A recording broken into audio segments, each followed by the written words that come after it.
been something that we have been very proud of at ICRIER for many, many years. In fact, when we were speaking to the current vice chairman of NITI Aayog, he was saying how he had started this conference 13 years ago. Rajiv Kumar had talked about that. And we have been proud to carry it forward during this period of time. Today is our last day. We have 2 panels today.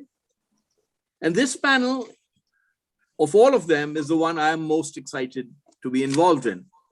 Deepak will forgive me for saying that. We've had some wonderful panels earlier. We've had the finance minister speak. We've had the industry and commerce minister speak. We've had many other eminent discussions going on since yesterday and day before. And yet somehow, this panel, which is about women in economics and business, and which is actually titled as a conversation in honor of ICRIER Judge Ahluwalia, is both poignant and very meaningful to all of us here at ICRIER, as well as to me personally. Gender equality is a universal issue transcending geography, history, income, and race. And yet somehow we seem to make surprisingly little progress at it across the world. You can pretty much name on the fingers of 1 or 2 hands the number of countries where you believe that has reached some level of parity in most areas. And certainly, speaking from the vantage point of India, we have so far to go. The fact that this conversation is in honor of ICRIER Judge Ahluwalia, of Dr. Ahluwalia, is in itself a testament to the lady. I knew her, if you'll forgive me, and I'm sure all of us have stories of how we got to know her. I knew her actually through Montek.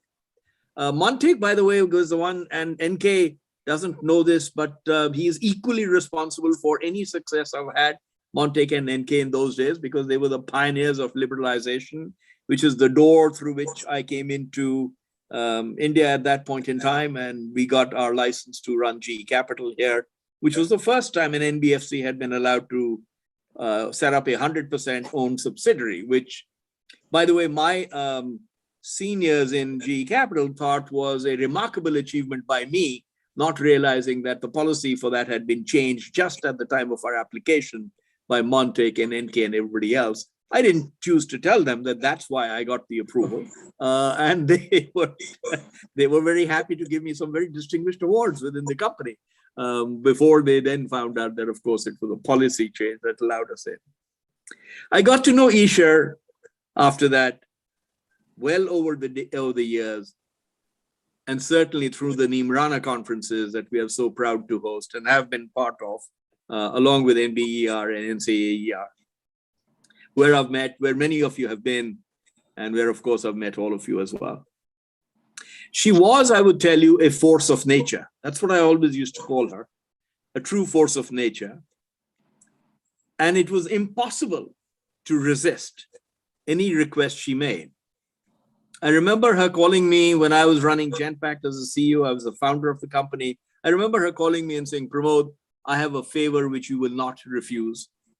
And I thought this is not an auspicious start because it is impossible to refuse her. And she said, I need 3 years of sponsorship for the NIMRANA conferences, and you're it. And I said, thank you. Would you care to tell me how much money that will involve? And she told me the amount and said, our people will be in touch. She was a force of nature because of her charisma, her intellect, and her reach. And the way she had come through Indian society in areas which were very difficult in those days, in government, in economics, as a teacher. And most people don't realize that originally she came from Calcutta and Indore, Hindi medium schools, not being very fluent in English, even in Presidency College in Calcutta, and then learning all of that, meeting Montek in Washington, going to MIT, going to the Delhi School of Economics, and then forging a fantastic career for herself. We ran into each other at ICRIER, where she invited me to join the board. This is not just about me, of course. And ICRIER is forever grateful to her. I must tell you that when I talk to the people at ICRIER, under the auspices of whom we are doing this conference, there is not a single person I meet who doesn't speak of her, not just with awe, but enormous affection and respect. And I think being able to combine all those traits and talents is a very, very unique position. She touched everyone, and she was loved by all who came across her, by her smile and her warmth, and by sheer intellect. This conversation should be in honor of her, and we have some very distinguished speakers and panelists here. Naina Lal Kidwai, who everybody knows, Rohini Pandey, who everybody knows, Sonalde Desai, who everybody knows. I won't bother to introduce all of you because I think the write-ups are there, and I'll let you do that. Very importantly, also, N.K. Singh, who again everybody knows, who is a very good friend of ICRIER for many years, certainly a very close friend of Montek. We had this comedy of errors on the second day when Montek was speaking, when he was trying to invite NK to come and ask a question, and NK was Montek was inviting him to come and have a drink with him. And we had this slight confusion, which was wonderful. But because he knew her so well, I thought it would be magnificent. And thank you, Montek, for joining us today, because I think this is an enormously enriching experience to have you talk about her as well in the context of this subject. It's a universal issue around gender equality. She represented this as powerfully as anybody we know. It is widely agreed that when more women work, economies grow, and that it was also stressed that women's economic equality is good for business. And yet, in company versus company, country versus country, organization versus organization, gender equality doesn't make sufficient progress. Progress appears to be modest, fragile, and sometimes accidental.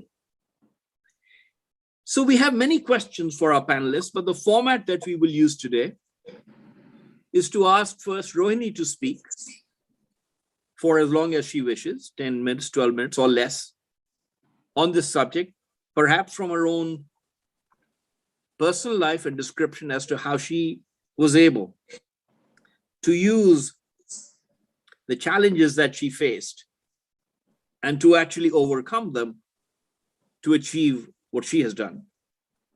Then we would go to NK to talk about his experiences, and then to Naina, and then to Sonal. I would love to intersperse it in between with questions and answers, and then at the end, we will have some robust questions and answers, I hope, for all of you. With that, welcome to this seminar and this session. It is great pride and privilege. I have the honor of being the chairperson of ICRIER, and ICRIER did that in the last few months while she was with us. And she gave me that honor, and I must tell you, I don't think there's anything I have cherished more in my life than being able to be given this position. With that, may I turn to you, Rohini, and open this up for your discussion. Thank you. Thank you, Pramod, and thank you for the invitation. It's an honor to be here.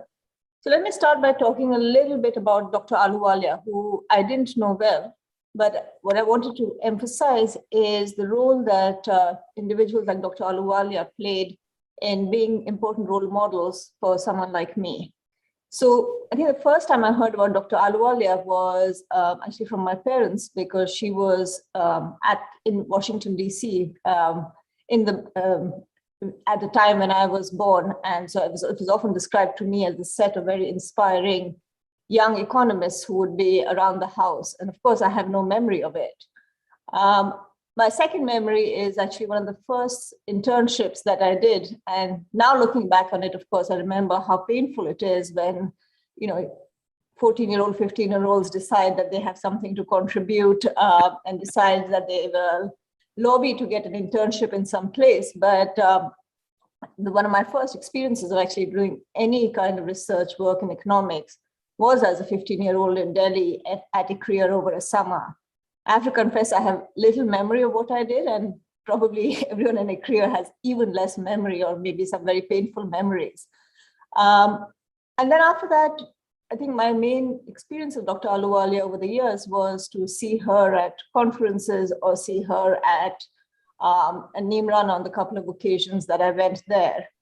And I didn't have a personal interaction with her or much of one, but of course, it was just very striking how few women there would be in any academic policy conference, and she was one of them.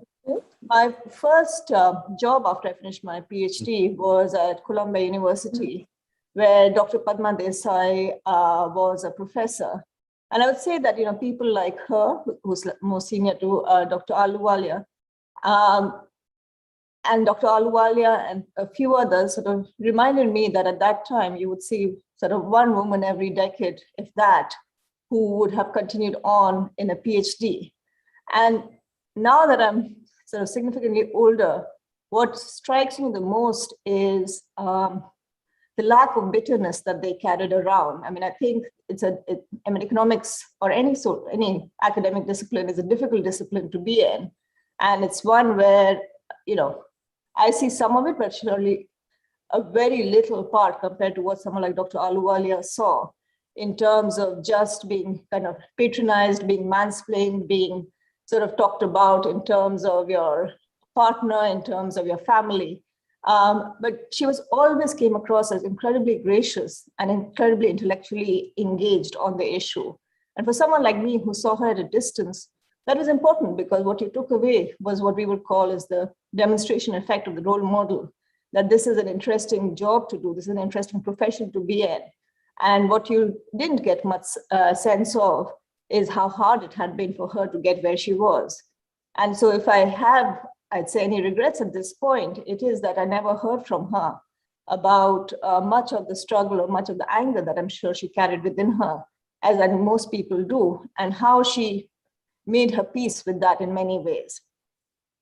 So that is kind of background. Let me turn to talking about some issues that I see on gender-related issues, especially when it comes to the context of India. So just as background for attendees and even panelists who don't know me or my work, I'm a development economist. And over the last, let's say, 20, 25 years, most of my work has been concerned with thinking about issues of inclusion in South Asia, especially very often as related to gender. At the same time, being an economist, an academic economist in the profession, I've also been reasonably engaged with thinking about issues to do with female economists and their paucity. And I think the intersection of that, which is something I haven't dwelled that much on, but it always strikes me, is particularly the very limited presence of Indian female economists in academia, both in India and outside very often. So let me start very broadly by talking about what I think connects across a lot of these issues. I think what connects across a lot of these issues is for us to think about how ideologies gain currency. So there's a typical ideology of separate spheres, of this idea that there is something known as the public sphere, which is public life, finance, politics, which is better suited to one gender relative to the private sphere, which is where women, by virtue of, say they're having slightly more to do with childbearing, but even otherwise are better suited. Now, you may think that to the extent that individuals need both, say, the public sphere to earn income in, and the private sphere to have a family in, it shouldn't matter so much. And in fact, one of the perhaps most insidious aspects is this description of separate but equal ideology, where you talk about, men will be more in the outside world, women at home, but they will both have an equal role to play. Of course, that is not how it works out, not at all to take away from the importance of the work being done at home. but rather the recognition and the financial value attached to it. I think in survey after survey for pretty much any country, but certainly for what you see in South Asia, is that women's statements of their agency, of the decision-making power within the house, are typically linked to being able to access income. And this ability to access income certainly comes mostly from being able to work outside the house. So when an ideology of separate spheres translates in turn into kind of normative constraints that define that, mobility may be slightly lower for women when they leave the house, or there are things that you should not do because it is inappropriate given your role. That emphasizes this even more. And perhaps one of the more pernicious ones of these norms that follow from ideology are those that constrain men as well. Because any norms that constrain one gender, by definition, are going to constrain the other as well. And so this idea that there is a breadwinner norm, that a man should earn enough for their family, is, I think, and that it's a source of shame if your wife works, is something that I think constrains not just women, but constrains poor families across India. So I think one of the most striking things that you see recently in the data, of course, is the declining labor force participation for women. But what I've been struck by, and when I have a chance to spend time with rural poor households, I think it's always something I want to understand is, why is it that you don't want income to rise for your household? And a very common response you get is, it's not that a poor household has a very strong view of whether or not their wife should work, but they are in some ways terrified of challenging the social structure, of challenging what would be the kind of social stigma they would face if their wife left the village on a daily basis to go and work in a garment industry. Now, you could take this and say, well, this is a social issue, and so we need to have a social response. And much of the Indian state's response has tended to be along those lines, where you focused on schemes like Beti Bachao, Beti Padhao. But what it's tended to do very often is that it has seen a woman as either someone who should be saved from death, should be educated, or should be identified a way of having enough money so that she gets married. And then it becomes about her reproductive outcomes. There are, I think, pretty much very few schemes that take seriously the idea of what it would be required to get women into the labor force. The one example that Pramod has been engaged with is skilling related initiatives. But even if you think about those skilling related initiatives, they don't take seriously this question of what constrains women.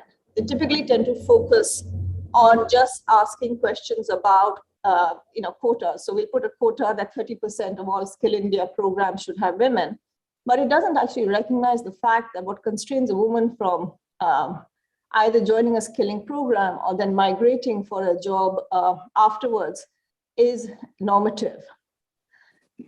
So the first point is, I think if you want to think seriously about gender equality, you have to sort of question the underlying ideology and where that comes from. The second is that in asking questions about how to alter the ideology, we can't just rely about saying that it's about culture. I think, again, another thing we see repeatedly is a lot of this has an economic basis. And I think this is particularly salient right now, post-COVID, as we see the economic condition of many households deteriorate. If there are few jobs in the labor market, I think any economist would tell you that's the time where restricting competition is actually going to be valuable for a set of insiders. And so, again, I think, and this is something we've seen in a lot of survey data post-COVID, is a resurgence of more conservative gender norms, which are linked to arguably ensuring that you don't have a lot of well-educated women fighting for the same jobs as you are as a man in a very tight labor market. It's hard, right? I mean, I think it's easy to talk about gender equality when no one loses out, but that's not the reality. I think the reality is that the reason why we argue for non-conservative norms is because we want to improve the allocation of talent. And we think that the best women available to work are extremely good, and that's going to raise the productivity of the economy. And we owe it to anyone who is talented, who has been invested in education, who wants to work, should be able to work. But it's not as if gender equality is going to come without costs. There will be people who will lose out rents. And I think the use and resurgence of separate sphere norms, of norms that sort of argue you're threatening the social structure when women have mobile phones and go outside the house, is very much linked to the loss of rents. So I think if we think about how we're going to actually improve outcomes for women, we will have to take head on this question of recognizing that someone will not win if you have greater benefits. Hopefully the value for society is a lot. It's important let me conclude by going back to Dr. Ahluwalia, that it is important because there are people who, see the leaders as important reasons to pursue careers. So I think there's a strong demonstration effect. It's important because these are talented women. And it's important because, just as we say, the luck of where you're born should not matter, who you're born to should not matter. Arguably, in a Rawlsian world, the gender you're born should not matter as well. But all of this is to say, I think we would have to start moving away from concepts of gender equality per se. Because I think gender equality is going to be hard to achieve in many sectors. I think what we want to move towards is a setting where everyone has a fair share at competing and are judged on the basis of their talents and not on terms of gender. And my limited sense from the few times I have talked to Dr. Ahluwalia is that that was something she epitomized. I think she cared about the talents people brought, not necessarily where they came from or who they were connected to. So with that, let me stop here. And thank you, Pramod, for inviting me again. Thank you very much, Rohini. That was very erudite. Really appreciate it. And actually, I appreciate the fact that, this is a subject I suspect you could have spoken on for a very long time. By the way, I just want to point out something which I should have pointed out much earlier. ICRIER has a preponderance, a majority of women on the professor roles. Deepak knows this, and at the senior professor roles that we have, the majority of them are women. And I think this is a testament to each. At corporations, you will notice one thing, which is amazing, that most companies which are run by women have many more women than men. If you go to the CEOs of companies who are men who run the companies, and you ask them why they don't have enough women, they will often say they can't find them. Yet somehow when the women are the CEOs, somehow miraculously, they find them. And the boards and the representations across the board are so much better. There are many questions. I'll come to you with Rohini, if I may, around gender equality, particularly because taking that head on is a very important issue that we have to do. And as you say, we have to perhaps move away from that. It will come at a cost, but we need to think about that differently. NK, may I turn to you, please, at this point, with great pleasure, and would love to listen to your words on this subject. Well, thank you very much. Thank you, Pramod, and thank you for inviting me to this rather special session, which is very endearing. This synchronizes with a little later than as we celebrate Isha's life, just 1 year after she has left us. And therefore, it is particularly, it was endearing for me that I have the privilege to speak at an organization, at an institution with which both Isha and I were connected from its very inception. Let me begin by saying that I, of course, knew Montek much earlier than I knew Isha. This is because Montek and I, we were in college together, and I continued in college. Montek was a celebrated Rhodes Scholar, went on after the Rhodes Scholarship, not into the civil service, but into the profession as a professional economist and working with the multilateral institution. So I met Isha much later than I had known Montek. But from the very moment that I knew Isha, there was an instant magic and a sparkling about her. What first greatly, I was quite taken in by the enormous warmth, affection, sense of the moment which she had. Few people, Pramod, had that sense of the moment, of when to say, what would be appropriate, and what would dispel any sort of friction. In that sense, the first attribute about Isha that struck me was not only her warmth, but what a binding, adhesive force she was. Even in small little conversations, Isha would be the first to point out what was being discordant and would act as a kind of an adhesive binding force to keep the relationship. And a binding force which did not impair relationships, but a binding force which would bring the relationship together even when there were other forces at work. The second great attribute of Isha was, of course, her persistence. Her persistence, she would never give up an objective which she had. She would seek to overcome those obstacles, rightly, therefore, breaking through that she wrote during the last few months that she was with us is an example of the multiple ways in which she had broken through with success as an attribute to her persistence. And the third, of course, an attribute of Isha was a sense of overpowering public purpose. Public purpose was close to Isha, and the capacity to build institutions. The biggest tribute to any institutional builder that you can give, Pramod, does the institution outlast you? If the institution outlasts you, then you have been a true institution builder.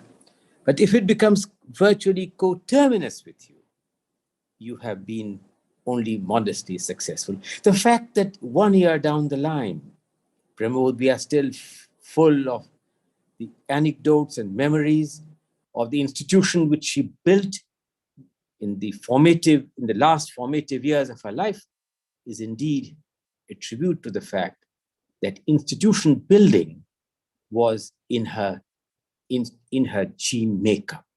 And the capacity with which ICRIER has risen to that particular attribute that Isha would have wanted is the best tribute that we can pay to her. Institutional creation and institutions outlasting her own individual contribution in that. Having said that, let us not underrate the contribution which she made in building ICRIER itself. I remember that when the great Kishan Bihari Lal, our ambassador to Brussels, who had in a way mentored me and mentored many in the Ministry of Commerce, came back, he is overpowered with the idea that the world doesn't understand the importance of international economic relationship, and more so, India has little understanding of international economic relationship. Isha describes how her first association with ICRIER is when she, as a project manager, she received some degree of support to have a project which was not at that time ICRIER came earlier, but in the earlier nomenclature it had.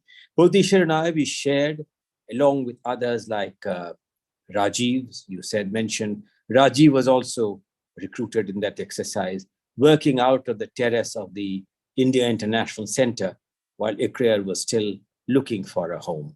And thereafter, Isha's movement in multiple ways, first as a researcher, then when she became a director, I was privileged to be one of the founding members of the ICRIER, never having left the board of ICRIER till I had to resign after I became the chairman of the Finance Commission on account of any perceived conflict of interest.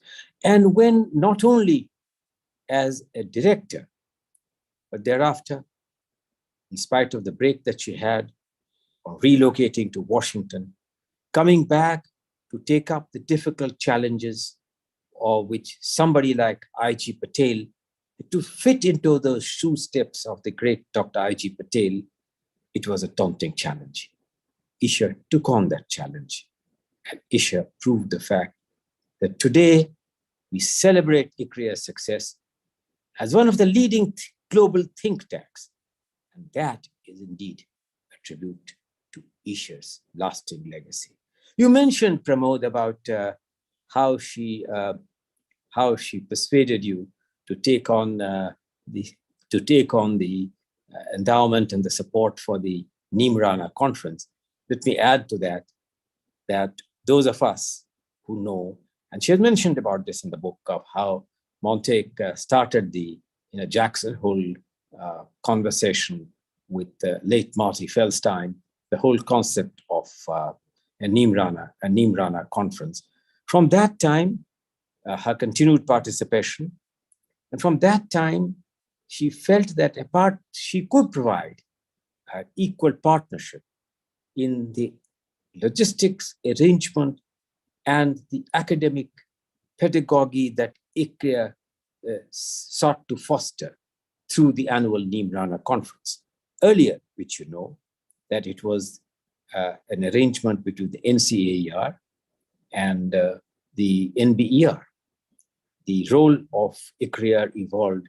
That was another difficult project that ICRIER had embarked upon, and how successfully it was completed with a partnership with the NBER rotating on the Indian side between NCAER and ICRIER.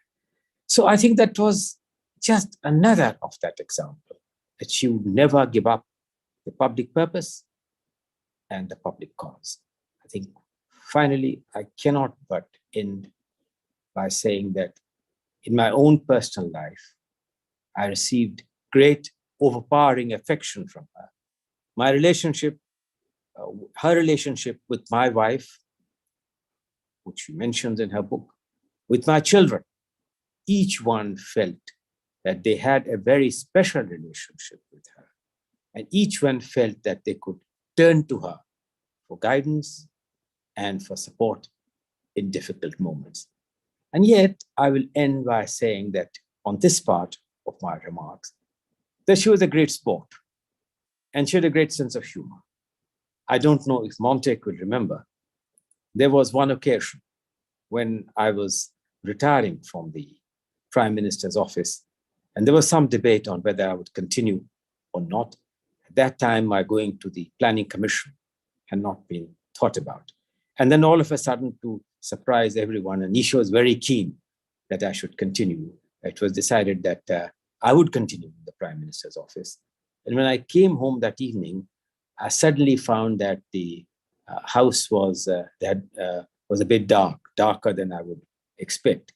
And then suddenly the lights came on, and from one of the curtains behind, hiding, was Isha wanting to open a bottle of champagne to celebrate the fact and continuation of my continuation in the Prime Minister's office. How thoughtful, how affectionate, and how sporting a gesture embedded in my mind. So I'll leave it at that in a certain sense, people talk of multiple tasking. You require a versatile personality like Isha, not only for multiple tasking, but for enabling each of the persons she came in contact to become versatile players, an example she left for others to emulate in multiple ways. I want to talk about now the subject of on which you want me to focus on, Pramod, and I shall do so very quickly. The issue of women empowerment. You know, Rani, I've heard you with the degree of attention which your observations do deserve, particularly one broad theme on the issues of prejudice, superstition, and the fact that the real empowerment will become when the society accepts that she can be an equal breadwinner and therefore impart not only additional income to the family, but can impart to herself much greater dignity than if she were to be only dependent on the income of her husband. This is, of course, true in more ways than one and doesn't require a reiteration. But in my own experience, I find that the most important attribute that brings dignity and empowerment is to become a central fact in the governance architecture of the country. So in the governance architecture, if you divide the governance architecture, this is the area of women's empowerment is one strange area where, in a certain sense, it is not top down, it is bottoms up.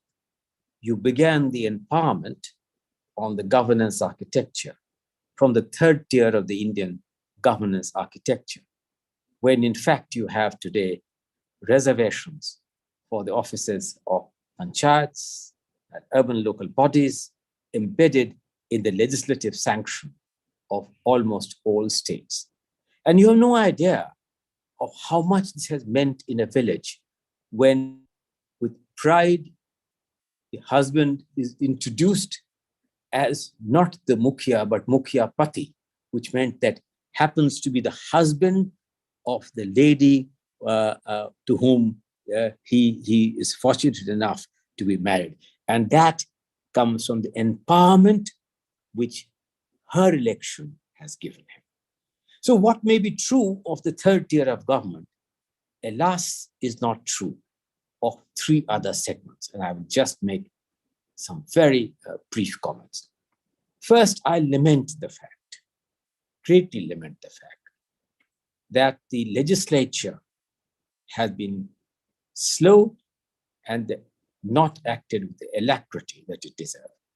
I happen to be a member of Parliament when the last time an effort was made for the Women's Reservation Bill for guaranteeing a proportional representation of women in Parliament was enacted. Before Dr. Manmohan Singh's efforts, there were efforts by Vajpayee introducing the bill 3 times. There was some tentative effort even at the time of Devi Gowda. Yet this is one bill where, when I spoke, I found that there was across the board an overwhelming support in the Rajya Sabha, and the bill was passed in the upper house of Parliament. I remember a hilarious incident, and I must tell you, Pramod, that when I was speaking on this bill, next to me on my left, Brinda Karat, who is a great votary for this, was also speaking. And someone who was opposed to everything she was speaking, belonging to another regional party, he broke a glass. The splinters of the glass flew all over, creating a lot of disruption. But the man who had broken the glass had ensured that part of the splinters came to him, and there were some blood marks. And he said, "Oh, my purpose is served. This incident would be seen in the regional television channels of the constituency that I represent. And their views are that this is an obnoxious bill and must be defeated." The bill was passed. It had across the board overwhelming support. But that is history now.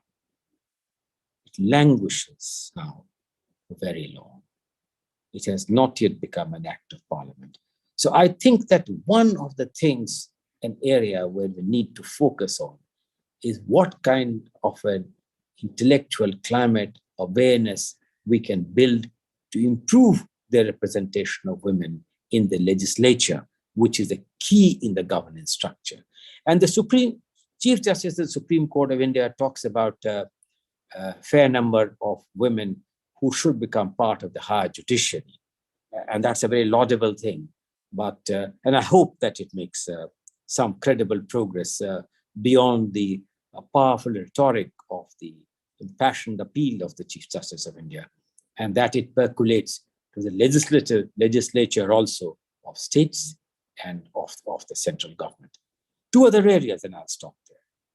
I have been appalled to see that the low percentage of the presence of women in the next structure, which is in the executive, in the higher levels of responsibility of the Indian Administrative Service, And this is notwithstanding the fact that for 4 years, the toppers of the competitive examination of the Indian Administrative Service and the Indian Foreign Service were women.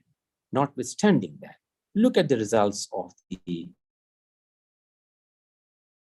examination of the civil service. The percentage of women is still nowhere near what we would like to be.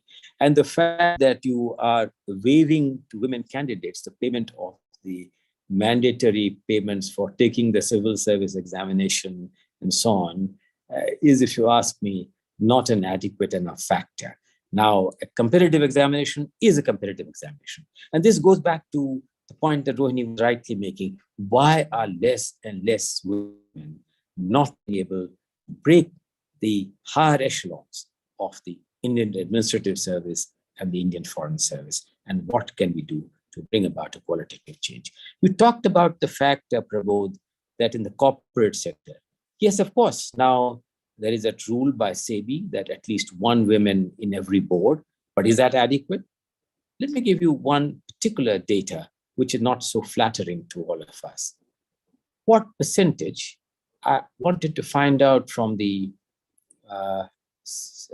Corporate Affairs Department, today itself, since I knew you had sought that, I should say. And I was appalled to find that in respect of the resources under the mandatory corporate social responsibility, if you ask me, the percentage meant for activities connected with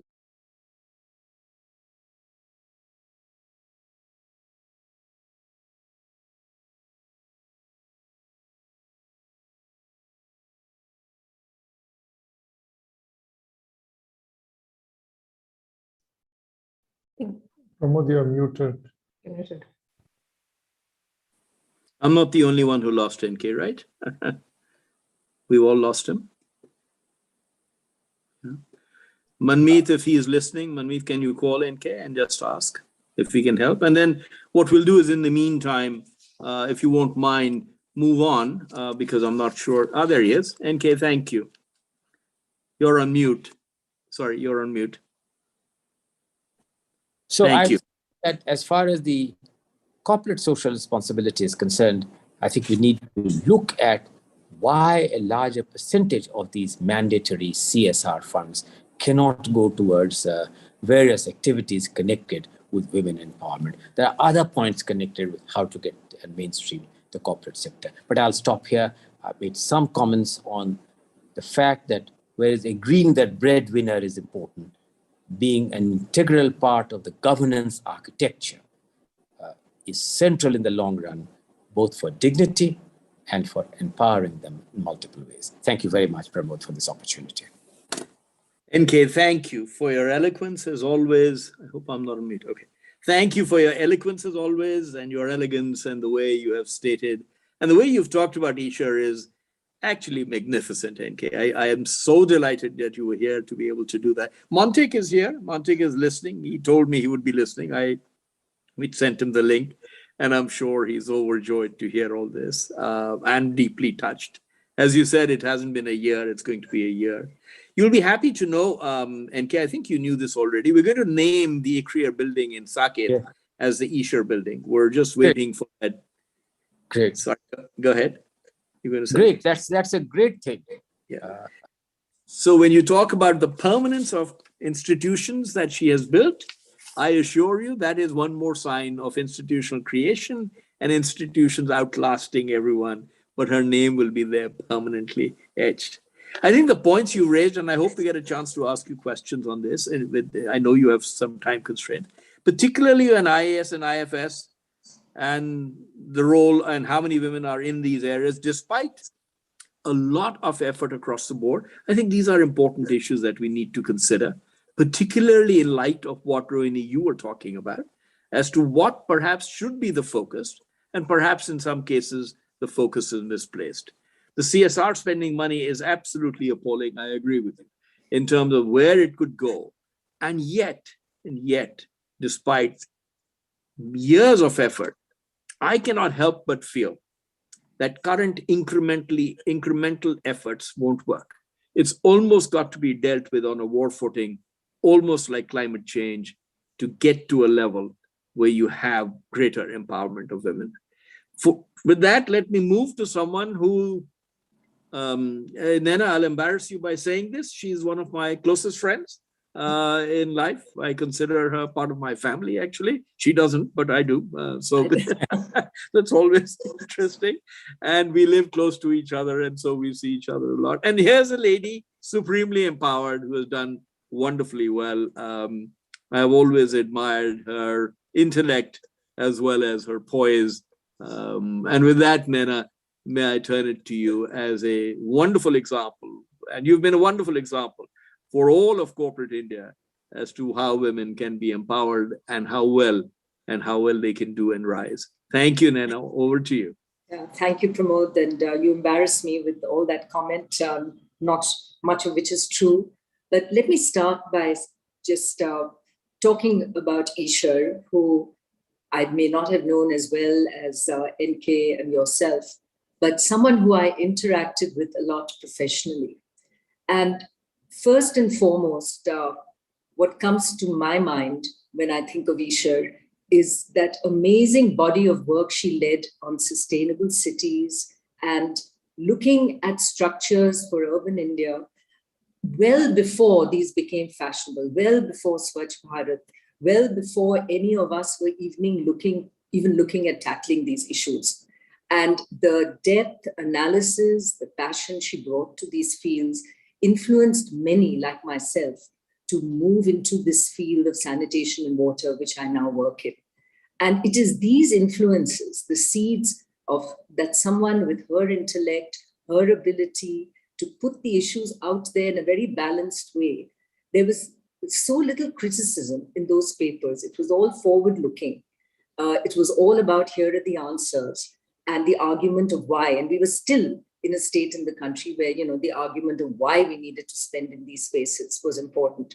But she had identified this as an area, moved the body of work at ICRIER and her own intellect into these spaces. So thank you, ICRIER, for the guide that you have been for someone like myself to jump into these fields from a world which I was very distant from in these spaces, my world of banking. I think the second, which again, NK and many of you have touched on, is her amazing ability at institution building. And, you have highlighted what she's done at ICRIER. I sat on the governing board of NCAER for a very long time. And ICRIER came on that governing board. And, there was a spark that seemed to come into that board when she came. And she came into it with, again, her amazing understanding of her work at ICRIER. There was no holding back. People can be competitive. But here was ICRIER, wanting to share all that had worked and all that hadn't in a very open, transparent way, with the desire to build yet another institution, NCR, into the strength that it needed to belong in the economic knowledge and framework here. So the benefit she brought, again, of her understanding, intellect, thought, transparency, was just so heartening and ever so welcome. She would attend regularly. She wasn't just there for the networking and the tea and biscuits. She was there heart and soul. And again, you don't see that consistently across commitments from folks that belong in these bodies. And the third, which maybe has not been touched on, is her amazing passion for things that were Indian, the arts, the crafts, demonstrated, in the beautiful saris she wore, which of course influenced people like me because, I shared that taste. I enjoyed the handlooms. And it was always fun discussing where we had picked our saris up and where they had come from and where we might go to indulge this. And I remember how fondly she took us through the corridors of the building at ICRIER, showing the art up on the walls and the craftsmanship which had gone behind it, and her understanding of where, what, which was Worli and which was Madhubani was so apparent that it is this amazing anchoring of what is India through its craftsmen, through the arts and crafts, that she also brought to being the person she was, culturally aware and so respectful of the diversity of India. in every way. There are very few like her. And she was the embodiment to me of everything that was smart, right, and elegant. And, it is people like her that people like me look to be the embodiment of what India and Indian women stand for. Truly Indian in every way, and yet international in the way we think. So with that, let me just touch on some of the issues around women. And I thought I would pick up the area of entrepreneurship and access to finance, Pramod, the entrepreneurship, which is so close to your heart, the entrepreneur that you are, and finance as it's close to mine. And look at it a little bit through the lens of what's happened through the COVID pandemic as well. So as we look at the access to finance, and I really believe it is the single biggest challenge facing entrepreneurs, yes, but women entrepreneurs in particular. And it is a challenge not only from the supply side, because the constraints and misconceptions related to lending finance to a women entrepreneur sadly continue. But it is a challenge also from the demand side, because there is a lack of financial literacy and entrepreneurial orientation among potential women beneficiaries. And whether we look at this through the lens of microfinance, which has been a good success in the country, and you know that space well, Pramod, that the ability for us to provide the financial literacy and the livelihoods that should mirror the money that we give the SHG groups, there's still a lot to be done. There's a lot being done, but there's still a lot to do there. And that lack of financial literacy and entrepreneurial orientation is really important. I've seen it through some of the work that people like Chetna Gala has done through her work at Mandeshi, and some of the work we had supported when I was at HSBC through what she called a management school. And all that school did was teach illiterate village women financial literacy. And it wasn't difficult. They understood it.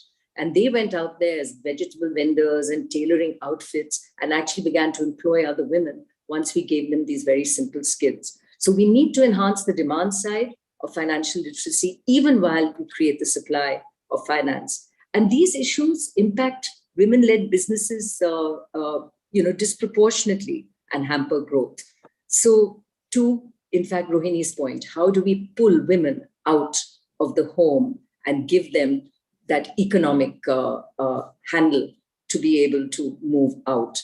And I would just add to Rohini's point that where I've seen this work with some of the work that my husband Rashid and I did at Seva, that one of the ways was to make sure that the woman wasn't standing alone in her battle. So, and the ability of Seva to do it village at a time, where you had large groups of women, and that's the beauty of microfinance too, that when a group stands up in the society and begins to move out, it's much easier. If they do it in very small numbers, they're much more likely to be beaten back into submission. So how do we help organize women in groups where it can't be single inspiration, it'll have to be led by groups? And these issues, of course, impact women-led businesses as well. So coming more to the urban environment. And with the disruptions caused by the COVID-19 pandemic, the negative impact sadly is even more. And I'll share here some important facts that were highlighted by a study done very recently by UN Women, jointly with FICCI, and it analyzed the Atmanirbhar Bharat stimulus package for women-owned businesses. And according to the findings from the study, pretty depressing, I have to say, 69% of women entrepreneurs reported working at lower productivity or just managing to stay afloat. 69%. Yeah? So here you have women who are entrepreneurs and now they're sort of about to drop out. 74% indicated that they had not received any new orders as a result of the pandemic. So obviously women tended to be in businesses which faced more issues. They were service-led businesses, maybe clothing, fashion, etc. Lack of working capital, the third reason, lack of working capital to complete orders was reported by 64% of the women. And 60% referred to difficulties in coordination of business due to work from home. So we know that women across the world have faced huge issues on working from home, managing family, and doing what it takes to run the home when the whole family is at home and continuing to work. And further, the lack of clarity regarding on-the-ground implementation of the Atmanirbhar Bharat itself posed a deterrent to women entrepreneurs who were applying for and accessing the benefits. So even where programs exist, the outreach and the ability of women to understand it and translate it to a benefit was not there. So there is a gap between what we announce and how we execute, which we need to close, whether we are NGOs, whether we are administrative service or whoever. And over 70% of the women-owned businesses are ineligible for credit under the economic stimulus as they come into the category of first-time borrowers. So here is the biggest lacuna. Women were not borrowers at large, actually a plus usually. You're under-leveraged. When you need the money, you can't get it, which largely is what happened over the pandemic. You can't get it because you don't have a credit history. So banks sort of throw their hands up and say, hey, but we can't lend to you because you don't have credit history. And the packages which should be available to these very women who, when they need it, are not available as a result. And yet, and this is the hope, 75% of the women-owned businesses surveyed are keen to explore new opportunities or adopt new technologies as a key intervention strategy to cope with the crisis. The desire to succeed, the desire to pivot to change is there. So can we help, put that helping hand out, make those policies more readily available to these women so they don't drop away forever? So what are some of the things that can happen? And the report also talks about this. The Ministry of Small and Medium Enterprises could consider introducing a small business fund for women to meet their capital requirements, and do this with business advice on how they can redesign their businesses. So it's about the reskilling, but it's also about showing them the way. There's also a suggestion that the Ministry of Finance could initiate sensitization of these programs through bankers, and through the MFIs, that's the microfinance institutions, on the finance needs of women-owned businesses. And there's also a suggestion to develop a new financing scheme product to meet the emerging financing needs of women-owned businesses, to do this through a single window, whether it's taxes or some of the handholding that could be provided. So we have, through various studies, identified that there are approximately $158 billion that is needed for women-owned micro, small, and medium enterprises. And currently, only 20% of women-owned enterprises actually access formal finance. So there's a huge space there. And the MSMEs that do access formal finance, the loans are provided mainly through appraisal of their collateral rather than the business. So unless you have a business where you can give something or they take over your house and everything you own, you're not going to get money. Whereas it should be on the merits of the business. So there's so much that's wrong in there. And there's so much that we need to do that, and I think quite easy to fix if we put our minds to it, that if we can amend the way finance is accessed by women and available to women, I think there would be a step change in the way women come into the workforce, at least as entrepreneurs are concerned. So I'll end by basically saying that we do know that as per records that the non-performing loans of women are 30 to 50% lower than male entrepreneurs. So you would wonder why we haven't understood this in the banking sector. So I hope this sets the context and at least leaves us with the thought that we can do more in a space that is waiting to have this gap closed. That's all from me, Pramod. Thank you very much, Naina. As always, insightful and wonderful, and your data and facts are actually quite frightening in many ways when you think about the profound impact COVID has had on women, as well as, as you said, the lack of access to financing and the measures that we don't understand. Simple things like bankers saying we won't lend to first-time borrowers just absolutely are disruptive to the entire notion of entrepreneurship by young women, which we are trying to promote on the other side. So all things that we need to tackle. I love the comments about ICRIER at NCAER being there with a heart and a soul and a passion from Indian culture and music. And her passion for music was quite amazing because she would listen to that all the time when she was in hospital, when she was at home. She'd listen to the Gurbani. I mean, she was profoundly influenced and impacted by this. You would not for a moment imagine that she came up in Calcutta and Presidency College, and that there was a time in her life when she didn't know how to speak fluently in English. These are unimaginable, and to be able to teach herself to that proficiency is truly amazing. So many questions for you, Nina, and we'll come back to that. And may I please turn to you, Sonalde. You've been waiting very patiently. We meet many times at Nimrana. We've had the chance to hear you before. Really look forward to your comments. Thank you. Montek has been on the call. He just said he had to log off. I'm asking him if he wants to make a comment. I think he may not be able to do so, but if he does, I'll also plug him in here. Please, Son. Thank you. Most women academics in male-dominated fields like economics have a very interesting dilemma.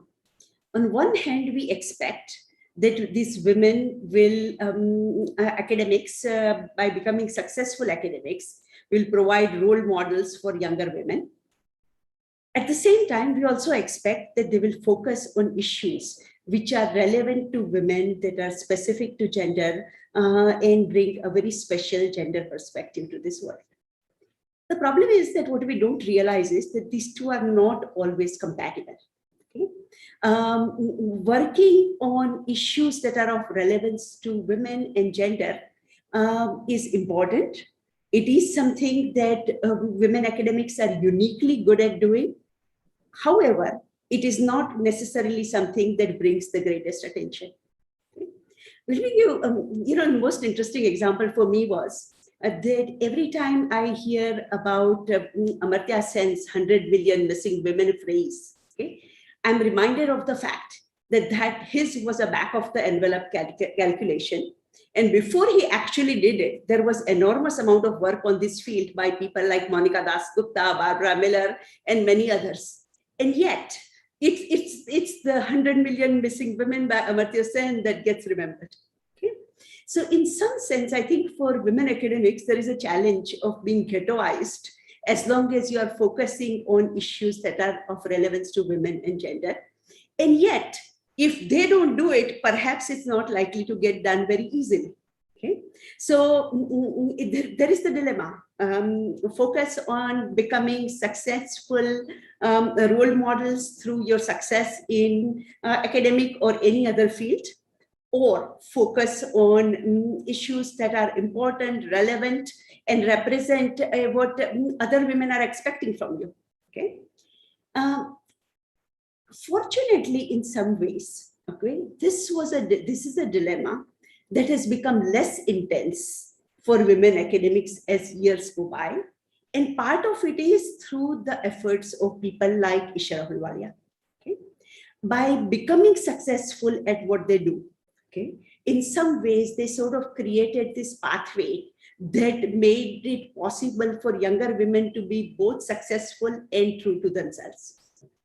I did not know Isher very well, but my favorite Isher story is when she was visiting University of Maryland. I was a relatively junior academic at that point in time, and I sent her an email saying, Professor Ahluwalia, I would like to come and meet you.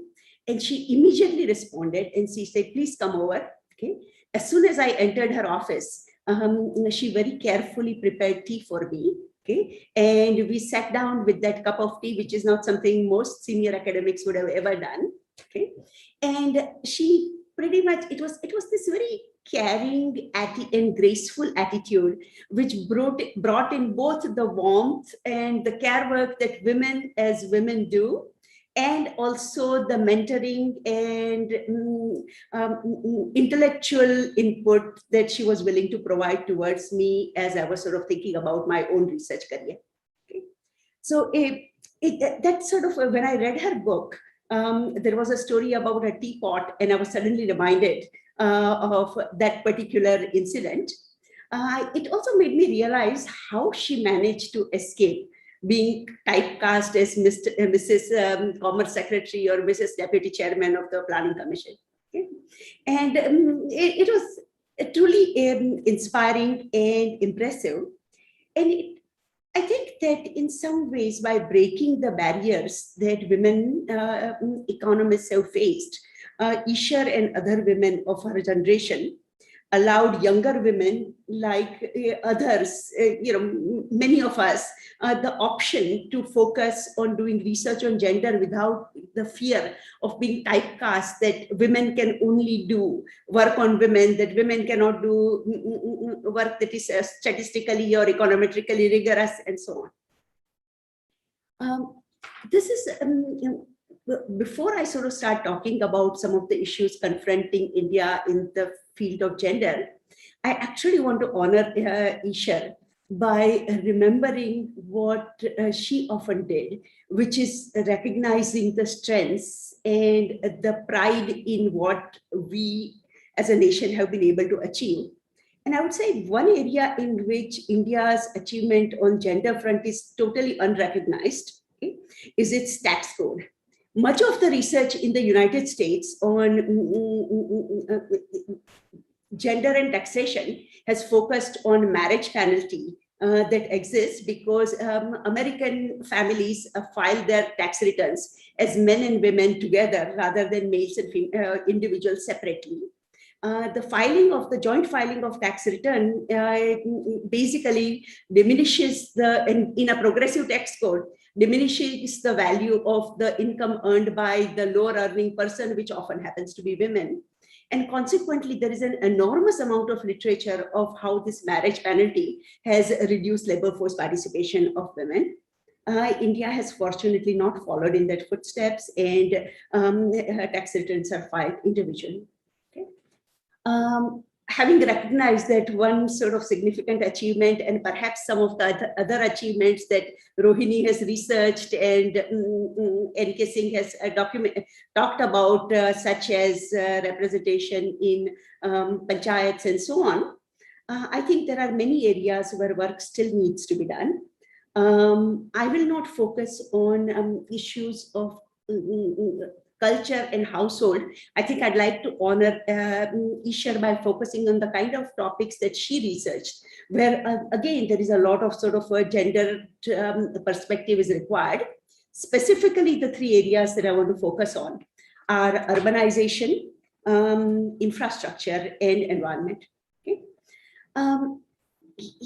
There is something about physical spaces that creates, that has an impact on the way in which we live and the way our families are shaped. One of the most interesting thing about Isher's work on urbanization was a focus on sustainable cities, in cities where people can live and work together. Okay? That's one of the most important things to think about from gendered perspective. Long commute times, division between workspace and family space, okay, has an impact on all human beings, men and women, but much more so on women, given the kind of care work responsibilities that they carry. Okay. So while not specifically gender driven, work on urban development has tremendous impact for the way in which men and women use their time and divide it between family as well as labor force participation. That's something that's really worth for us to think about as Indian cities grow, and sometimes grow out without planning and out of control. How do we sort of develop them in a way that are family friendly cities? Infrastructure is another area which is a very interesting implications for gender inequality. One of the interesting work that I had found in my own research was that introduction of buses and transportation systems in villages actually had a greater impact on women's ability to participate in the labor force than on men's. One of the reasons is that rural women, it's very hard for them to find non-farm work. And in order to get non-farm work, they might need to go to nearby towns. Being able to get to those towns requires access to public transportation and safe public transportation, which makes a tremendous difference for whether they are able to commute to nearby towns to take up non-farm work, or whether they will be educated women in rural areas are limited to looking for jobs as ASHA workers or Anganwadi workers in their own villages. So again, an area which is not, we don't typically think about as sort of a gender specific area, and yet it has a tremendous impact on women far more so than on men in terms of their ability to participate in the labor force. The third area, and I kind of want to stress this right now, both because Naina is here and because this is a G20 event, that there has been quite a bit of a focus as a part of sort of G20 discourse around environment. Okay, but much of the discourse around environment is really focused on carbon emission. Okay, whereas I think actually one of the biggest challenges facing world and particularly poor countries and countries like India is water. Okay, water again has a tremendous gendered impact. Because women are responsible quite often for fetching water, and lack of water has a tremendous time demands on their time. It also has an impact on the kind of lifestyles that one is able to maintain, access, reasonable quality of toilets, ability to use toilets, keep them clean. Not just to perpetuate sort of gender inequality, but to take into account the existing inequality in the roles and activities that men and women do.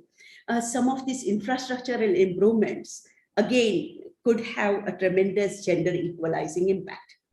Now, you might say that, okay, look, it's fine, it will have a gender equalizing impact because we are dealing with a society which has tremendous inequality in gender norms. After all, if women and men had same responsibilities for care, fetching water, we probably wouldn't have to worry about gender equalizing impact of introduction of better water preservation. And yes, I agree. I think that normative changes are something that we would need to think about, to focus on, and to look for as we go ahead. Okay, but at the same time, there are some easy, low-hanging fruits, and which we should be focusing on because they have both win-win kind of an impact. Water is important in itself, and water is important because it has a gender equalizing impact. So I think that combining the two has a tremendous potential. It would be hard to sort of for me to end without sort of reflecting a little bit on where we are in where the world is today, given the pandemic and its impact on the potential for achieving gender equality. I actually think that while the pandemic has had tremendously placed a tremendous cost on individuals, families, and economies, it has also made us recognize actually some of the areas where women make tremendous contributions. And the two areas that we have sort of paid attention to, both in India and across the world, is the fact that women carry a disproportionate burden of care activities, both as providers of sort of public health, teaching, and as school teachers and as health workers. In India, actually, there has been a great recognition that some of the greatest the first resort of call has been ASHA workers and Anganwadi workers and ANMs, okay, who have served the pandemic-ridden populations far more than some of the other higher level health workers. Okay, so that recognition is sort of beginning to take place. I think everyone working across the economy has recognized that for women workers, it has been harder to get to work given in an era where schools have closed, where transportation has become more difficult. And it's made us recognize the important contribution that women workers make to the economy. It's also made us realize the burden we expect from our parents and children and mothers particularly in providing remedial education and supervising children's work. Okay, so there is an opportunity right now, okay, where recognition of care burden for women has become sort of more pervasive across the globe and within India than it used to be a year ago. So yes, there has been a greater traditionalism, and I think Rohini was very right that there is also the pandemic-ridden impact of sort of narrowing our boundaries and narrowing our world and pulling people into the household. But there is also a cultural space for where action can be taken, and I hope we'll make good use of it to think about the areas in which we can reduce the kind of burdens that women face today. Thank you. Thank you, Sonal, for a very rich discussion. And thank you all, ladies. I know NK has had to go, but Nana, Rohini, Sonal, thank you for a wonderfully rich discussion.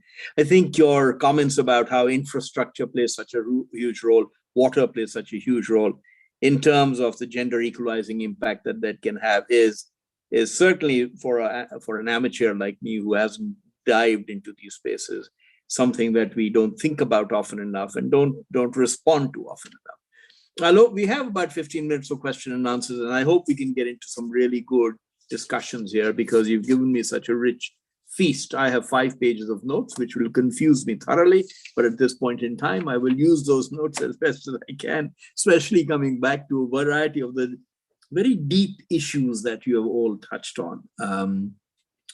And through those, if I may, if you will allow me one indulgence, please. What I would love to come back to all of you is to say, how can we make step changes in all these areas? How can we make really leapfrog type changes rather than the incremental changes that we've talked about for years, which are good but insufficient, very, very clearly. So Rohini, may I come to you first? You talked about why women can't join the workforce and the ideology behind, and why aren't we tackling those issues? In the skilling space, you're absolutely right. We looked at skilling women. I'll tell you, it was a remarkable story, very briefly. In Mumbai, we would go into the slum and we would actually train women and train them in finance and accounting and hope we could get them finance jobs, etc. And we did go into areas where, our entire class was full of burqa-clad women, completely covered, who would be taught by a lady instructor from us. And we went in and asked them, I said, are you interested in getting a job? And the answer was yes. And we asked them, are you going to be able to work? And the answer was yes, absolutely. We'd love the training. And of course, when they qualified, not one of them took up a job. And therefore, the entire training that they had been given was actually more designed that they felt that was the only way they would be allowed outside the houses to come to a classroom. And then at the end of that, they would then retreat to their homes. So talk a little bit about it, if I may, Rohini, as to why are they forced? I'm asking you the question you asked me to some extent. So why are there such few schemes to get women into the workforce and to address the very deep issues that go behind that? Because the skilling itself is important, but insufficient. Thanks, Pramod. And yeah, thanks for this very rich discussion. So I want to start with actually some work that my colleague, ex-colleague now at Harvard Kennedy School, Iris Bohnet, sorry, straight outside Parliament, Iris Bohnet did on thinking about these issues. And she always argued that it is easier to debias institutions than it is to debias individuals. And what she meant by that is if trying to make progress one by one by, trying to persuade, individuals and families that, a woman should be able to go out to work or it's just a very painful and long drawn out process with unclear returns. Instead, if you can manage to actually put in place rules and then push for those rules to be enforced, you're going to have much greater change. So just to go back to the example of skilling, most of the ones that some of the ones I know, like the DDU-GKY program, would have requirements not just on, say, gender quotas for people coming into the skilling program, but actually also for job placement. But then that's not tracked very well, and there are no penalties for corporate employees who don't manage it. So I think one thing is to put is to not just have this be on paper, but to think very hard about what that implementation would require. The other thing I would say, which I think builds a little bit on what Naina was talking about, she talked about SEVA, and I've done some work with SEVA where we've actually seen the effect of this, is the power of the group. So we did business training where we actually told women, come, bring in your friend.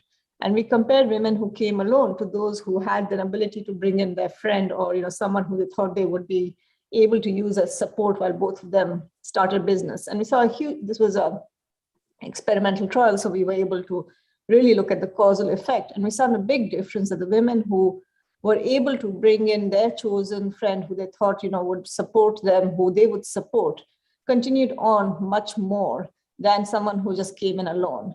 So again, I think with the skills training programs, moving towards that would be important.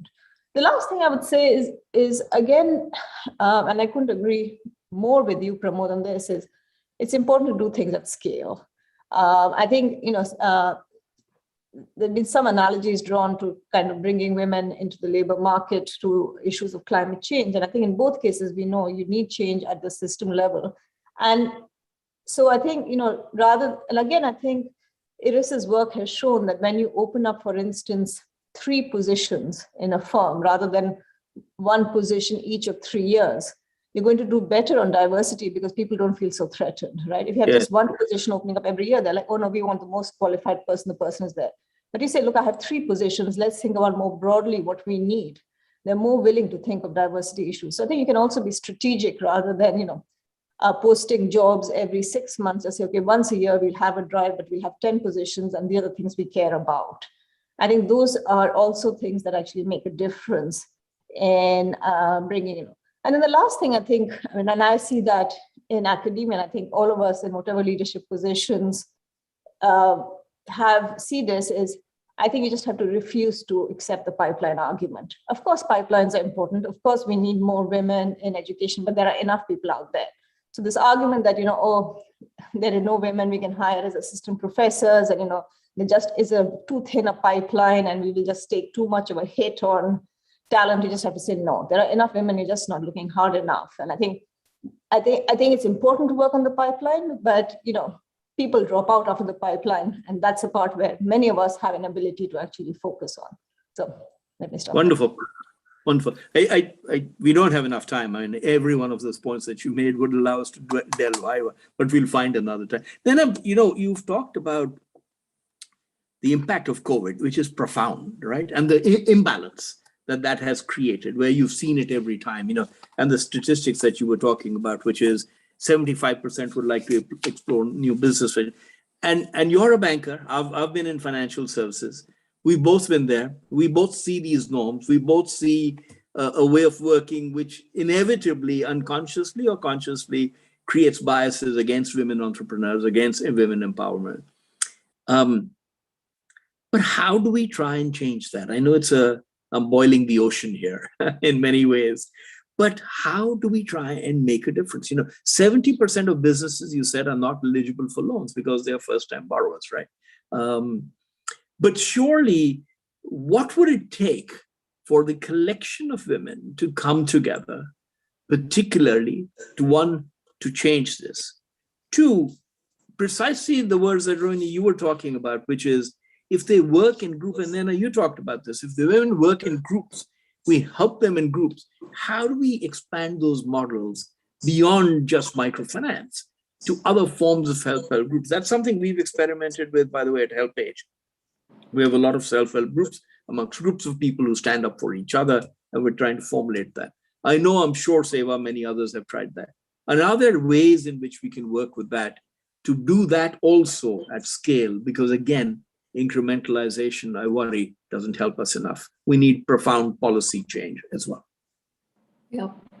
So I think, Pramod, there can be no substitute for outcome analysis. I'm sick of the lip service that bankers will give on, yes, we give loans to women and, let them come, we will help. But hey, let's see those statistics and measure those statistics. By now, we should be building them into the KPIs of the CEOs of these organizations. Where are the numbers? And then let's just see how they wake up to deliver what they should. Now, I'm, a conservative banker, so I'm by no means suggesting that you just lend money to first-time borrowers. These were first-time borrowers, but not first-time entrepreneurs. Some of these women had highly successful businesses of 15 years record. They were just averse to borrowing, hadn't borrowed. And now when the tilt of business was against them, their history of performance was there to see through audited balance sheets. But do you think bankers were able, through their great policies, to exercise their minds, to apply it, to say, successful entrepreneur needing help now, just because we don't have a credit rating? Are we unable to do the numbers, or do we have to rely on a rating agency? So that's what I call lip service, where you don't, where you're so straitjacketed that you don't really care to actually implement at a time when the rubber really hits the road. So I think that change has to happen. And it isn't about women lending to women. It is about men and women understanding why it's important. And the businesses are good. Their track records when they borrow, as when women borrow, is far superior in terms of repayment than men, whether you look at it in the microfinance sector, hence the self-help movement, or the MSME sectors. So if statistics are piling up in this favor, it can only be, it's not even unintended bias, it is bias against lending to women entrepreneurs. And this has to be knocked out of the ground. And it can only happen if we set targets, whack the guys that don't get it, and move on. Yes. So you ask about the collective. The collective is a little harder at the sort of women urban entrepreneur level.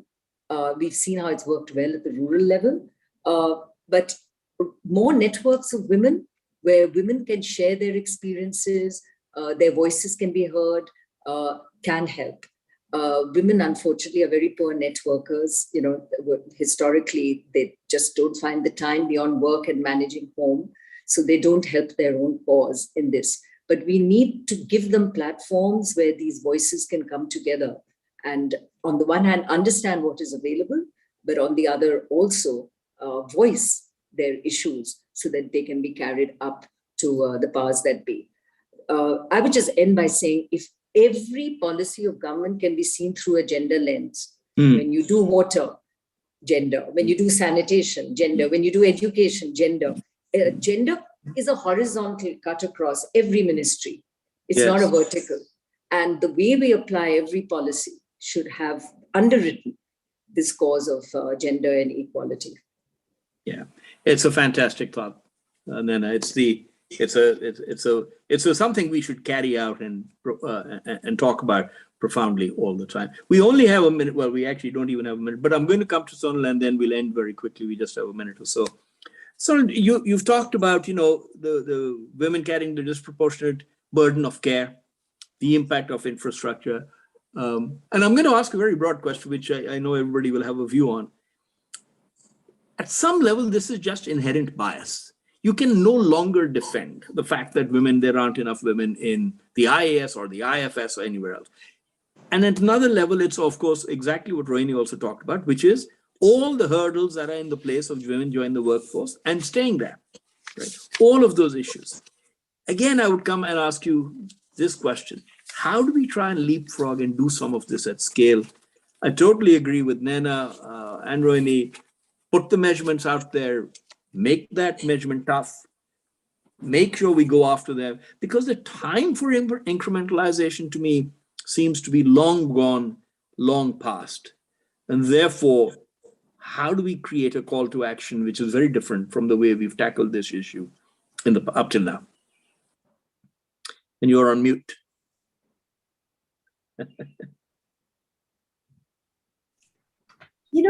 I'm not sure I have the right answer to this, but it seems to me that Naina actually laid down the groundwork, which is a wonderful one.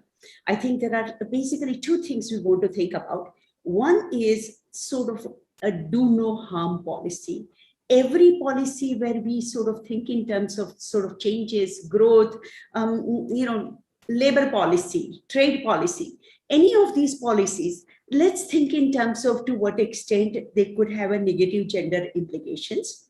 And the second part of it is actually, if we were looking at it from a gendered lens, okay, what are the dimensions of these issues that we emphasize, so that is sort of an added value add to any kind of a decision-making matrix.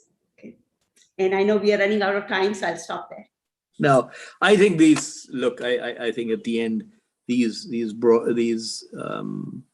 points that you're making about gender being in horizontal, cutting across all government, all ministries, all policies, everywhere else, and a do not harm policy, as well as thinking about it, Rohini, as you said, at scale. Whenever we think about skilling, whenever we think, you can't just do skilling. You have to look at how do you get up to that stage and then what happens beyond it, because the only skilling that will be effective is when you can really take women through that entire journey effectively. You've been a wonderful panel, very rich. Thank you for being here. On behalf of ICRIER, thank you very much for being here. Certainly, because this was in honor of Isher, Montek himself sent me a message saying, please tell everyone.